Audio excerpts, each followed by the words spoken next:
LeQuint Allen, Syracuse running back, 6 foot and 1/8 inches tall, 204 pounds, 10 1/8 inch hands. He's only 20 years old. He'll be 21 in August. Young. He didn't run anything as far as the 40 or anything like that. No 3-cone. He had a 120-inch broad jump, 35-inch vertical. Last year at Syracuse, in 13 games, he had 228 yards or 228 rush attempts, 1,021 yards, 16 touchdowns, 64 receptions, 521 yards receiving, and an additional 4 touchdowns. And he was running behind the 55th ranked or best ranked offensive line as far as run blocking. So LeQuint Allen, a player that I had heard a little bit about, and I had heard mixed reviews on him. There were some people that I really trust that had him pretty high, like even as high as their top 10. I heard some other people that had him real low. And so I was really not sure what to think going into watching his tape. Started watching it, and I was like, he's kind of tall. He's got like a borderline wide receiver build. Agreed. Like he's kind of like one of those tweeners. So I was like, oh, that's interesting. But as I watched, I was a little more enthused and saw him specifically in the passing game. And I was like, man, this guy, especially when he gets an open field, like he catches the ball really naturally, can do a lot with it. And the thing that surprised me, because the passing game stuff, I think he could do that really, really well at the next level. The thing I was not expecting was the 20 touchdowns that he accrued over his time. And specifically the way he ended up with some of those touchdowns, because a guy that weighed into the combine at 204 pounds, he was listed at 201. I think his highest weight was at the Senior Bowl at 208. So like still not a very big guy, a guy that I think could use another 10 to 15 pounds at the next level. But the physicality that he showed specifically at the goal line, I didn't necessarily see it all over the field, but he had a knack and a nose for the end zone, which is something that you just can't teach. Some guys just have that extra want, that extra desire. And there's nothing worse than being watching your guy on red zone come up just a couple inches short. And LeQuint Allen, it seemed like he never came up short. He would run over guys, through guys, jump over guys, like whatever he had to do to get in the end zone. It was like he gained an extra 20 pounds when he got near the goal line, because just a different dog, a different animal came out of him. So I think he is very solid as far as vision and patience. I don't think it's anything exceptional. There were some little nitpicky things that I had, but I think he's very solid in that aspect. But if you tell me that this guy can gain some weight, I think we have a legitimate potential of a 3-down back at the next level. And that's the thing that's the most appealing to me. Yes, there's some little things he needs to clean up. I saw some really good pass pro reps, saw some really bad pass pro reps. So same thing. I wrote he's a bit of a mixed bag there. Yeah. Hard to tell. Yep. I think the way you describe, I feel like his pass pro describes exactly how you described his physicality as well. Yeah. Like doesn't really show up his game, but the goal line showed up. Like there's times like in his pass protection, like he'd get after it. Yeah. Well, right? He runs really high. He does run very upright. And I think at the goal line, you as a runner, you know Naturally where the contact is. It's at the goal line, and you're able to get your pads down. You're able to get behind him a little bit and generate some power. But when you run so high, and all of a sudden maybe you aren't expecting a hit, and it's there, you don't have any time to lower your pads because you're already up so high, and he's not that heavy. He's 204 pounds. It's really hard to generate any sort of power behind those kind of runs. So I think that's where I think mine and your eyes didn't see the same player, because I saw kind of a lack of power, and maybe I need to go rewatch specifically down by the goal line to see kind of some of his potential, because I saw him out in the open field and there was a lot of him getting knocked aside, knocked to the back, you know what I mean, and not much drive at the point of contact. So while I agree with a lot of the things you said, there are a lot of inconsistencies in his game. So I think him being 20, that's great, because I think he's got time to develop and hopefully add 10 pounds like you had mentioned, because I think that's what he needs. I think he needs a little bit more heft, and I think he needs to be able to get down a little bit lower and kind of just clean up some stuff as far as being more consistent. But I think all around exciting upside. Very exciting for me. I had him as my 8th ranked prospect, just literally 0.02 points ahead of the last guy we talked about at a 73.25. So I have a massive tier, like you were talking about, Rich. I have a massive tier of guys that are all in a point and a half of each other for like 10 plus guys. So where I struggle is if he doesn't, you know what I mean? Like if he doesn't realize that this guy could just like kind of fall off and be nothing. So I'm not going to go out and overdraft him, but if he's there at late in drafts, I will. I know you guys both will. That's fine. I'm not going to. It'll be like the third round when I feel comfortable with this guy. And if I'm in drafts with you guys, you know what I mean? Like I probably won't be the one drafting him. You guys will probably be the one drafting him. I'll be moving up right to try to secure him. Exactly. Yeah, in the right spot. I mean, I'm really with Garrett here. I came away very pleasantly surprised. Like the only thing I knew about LeQuint Allen was when Garrett, like a month ago, said, "Hey man, like where do you see this guy? Like this draft class is really deep. Like there's this kid named LeQuint Allen out of like Syracuse." I knew nothing about him. And he's like, "I just really like his tape. Like I'm excited for you to watch it." I'm like, so his name's been in the back of my head, and like so when I finally got to his tape, I was like, "Oh, I know this name." Garrett said he liked, and like the funny part was like you mentioned.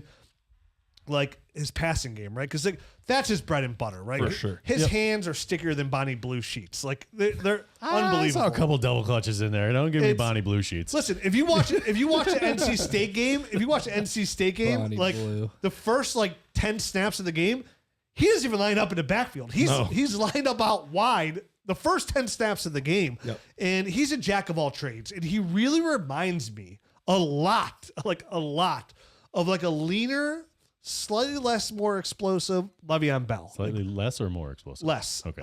Less explosive Le'Veon Bell.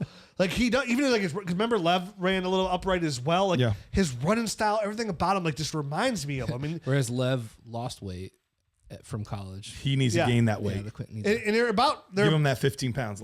They're about 20 pounds off, like 18 pounds difference. And the fact that he is 20 years old, if he can grow into a little bit of that, I'm with like Matt said too, like. I think if you take you and Matt and mesh it together, like if he can put that weight on, I do think we have a third down running back here, a 3-down running back here that could be on the field and be a very nice fantasy football asset. Kind of how like I was excited about Tyrone Tracy last year. Like the same excitement hits me with LeQuint Allen here. Like I think in a right situation, this guy has what it takes to be a very relevant fantasy football player. 64 catches, man. I mean, that's a lot. It's a lot. And that's a school record. And that's the thing. Anything after, I mean, you could argue the second round in general, but specifically after the halfway point of the second round of my rookie drafts, I don't care about floor at all anymore. I am solely looking for ceiling. And I think that's what makes him so appealing because he's not going to be going in the first 16 picks of your drafts or the first 18 picks. Yep. And it's where I salivate for him because I do. I see like, I kept watching his tape and it kept hitting me. I was like, dude, this could be Le'Veon Bell. Like this could be Le'Veon Bell. Like the potential is there. Like, so I'm with Matt. Like when Matt says third round, I'm like, no way. Like if I'm in the back end of the second round, like it's gonna be hard for me. Again, I want to see where he gets drafted and where he ends up. Like I need to have a lot of LeQuint Allen shares. Like I don't want to play the game of trying to wait on the Bucky Irvin and the Tyrone Tracy. Like I want to grab him the third, and they go high third or something. Like I don't want to miss out. There's so many times where I just missed out on those guys. A couple times where I got them, like I got the Bucky Irvins, I got the Tyrone Tracy's. I feel really good about it, but like I don't want to miss out. And again, so when we talk about the guys like Damian Martinez and the Manung guys, like I get drafted ahead of him in NFL drafts. Go ahead, that's fine. I hope you draft off of that board. This is the kind of player that I am targeting. I'm with you. I'm chasing upside. And when it comes to upside, he might have some of the highest upside of all the running backs we're talking about. Like he's right up there with like, again, what I liked about Jordan James, like he's up there, but he's bigger. So even maybe a higher upside. Like if you wanted to, if we were ranking these guys on strictly upside, he's probably faster. He's got like build up speed. I feel like. Yeah. So he's probably top end faster than a guy like Jordan. I wish he would James, have ran. He refused to even run at his pro day because he said he wanted to show like a lot of scout. Listen, he's also really good on special teams, so he may actually get drafted a little bit higher than we think. A lot of teams showed up to Syracuse pro team. I think it was like 30 teams showed up to the pro day. He strictly worked out with the receivers. You said he didn't. Did he run? He ran cone drills, right? Or was that somebody else that was 3-cone? Yeah, he ran it. Yeah, wasn't he ran the 3-cone. It was elite. Okay, Like 6'7" Was that him or somebody else? We've been talking so many other guys that I couldn't remember. Let me look. I believe it was like, but So for he's LeQuint got Allen, really good feet. So it wouldn't surprise me at all if he had a good 3-cone or good short shuttle, because I think he's that kind of athlete. But for whatever reason, in a straight line, I feel like it takes him a few steps to get up to his top gear. You know what I mean? Like Yeah, he's not like bursty initially, but he has got speed. I think he's got long speed, which might be why he's not running. I would agree with that. He 40. he doesn't have the juice. His He's burst isn't there.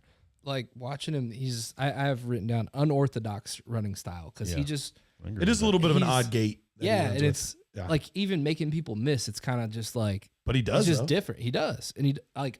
So I have him graded a 70.7. For it's kind of like the same thing we were talking about earlier, where the nerd score is not our final ranking because I do see the upside, especially with the pass catching. Because so they're talking Dynasty C2C league. I have him, and dude, he was putting up 42 points, 35 points because he was catching 6 passes, 7 passes, 9 passes a game, scoring touchdowns, and it's just like those add up. And he was used in that way in college because he's a weapon there, and they're going to use him like that in the NFL too. He's a kick So- returner as well. I mean, he averaged 24.5 yards. And especially with the new kickoff rules and stuff like that, like people could be prioritizing that. And the thing that's nice about him is even if he started off his career as just a third down receiving back specialist, most of those guys are RB2s.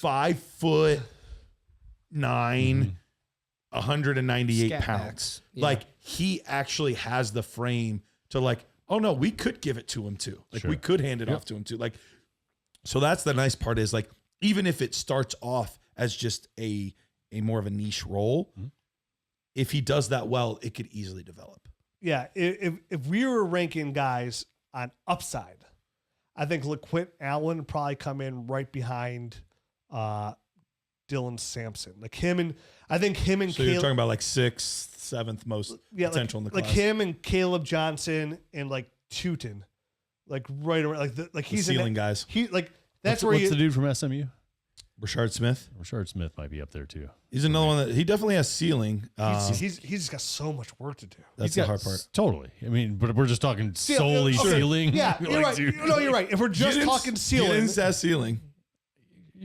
Bro, did you see what this guy No, he Come does. on, He he's got the does. size He and does. the speed. I like messing with you. He would kill it in Denver with Sean Payton.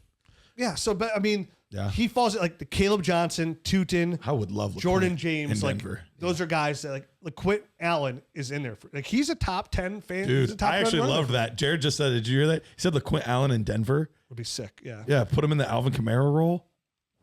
Yeah, that'd be dope. He's got a similar like size. Yeah.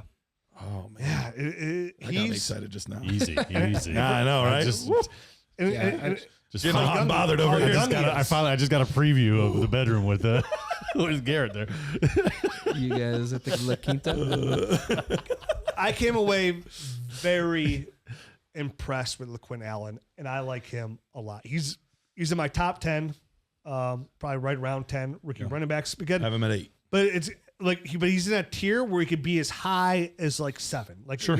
I mean, everybody who talks down to me or like who loves Caleb Johnson, like I love Allen just as much as like his upside. I love, and the thing, like I like Tune's upside, but like LeQuint's way more dynamic than Teuton, right? Teuton's just a plant your foot and go kind of guy. Sure. Like in a PPR league, LeQuint is what you want. Like same thing, Caleb Johnson, his ceiling is just as high, like his stats ability.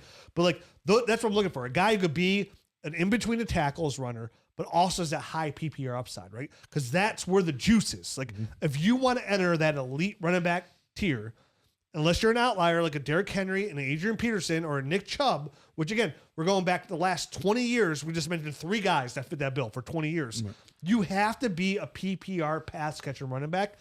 And for Allen, he thrives there. Like that's the least worry. Like they have a back of his size. Obviously he needs to put on some weight. So like, but to be 6'1", that thrives in a passing game. We're not like, oh, if you can just get a little bit more involved in the passing game. We just need to put on some weight. And and the fact that he's only 20 years old. I think that's important. That is what really excites me about him. It's like you said, that upside is there. It's glimmering. And outside of Matt, like where most people probably like, oh, if Allen's there in the 3rd, I'll take him. I'm not willing to risk it to miss out on the upside that he offers. So Matt, you change your mind? About what? Do we talk you into him? You like him more? I like him more than I did when I sat down. I mean, it happens to me. Like I'll see just sometimes I boosted love a him guy, and like 1/100th of a point. all three of you guys like him, and like it turns my head, like because I trust your guys' analysis. I'm like, Yeah, oh, okay, same. if you guys like, Likewise. if all three of you guys like him that much, I obviously, I probably That missed helps. a little Yeah, I something. mean, the episode when we were talking to Taj Brooks, all three of you guys were like, eh. I went back and watched a little more of him. His grade dropped a little bit for me. But just, I You were respect right. you guys too. See, all right. Yeah, I love you guys.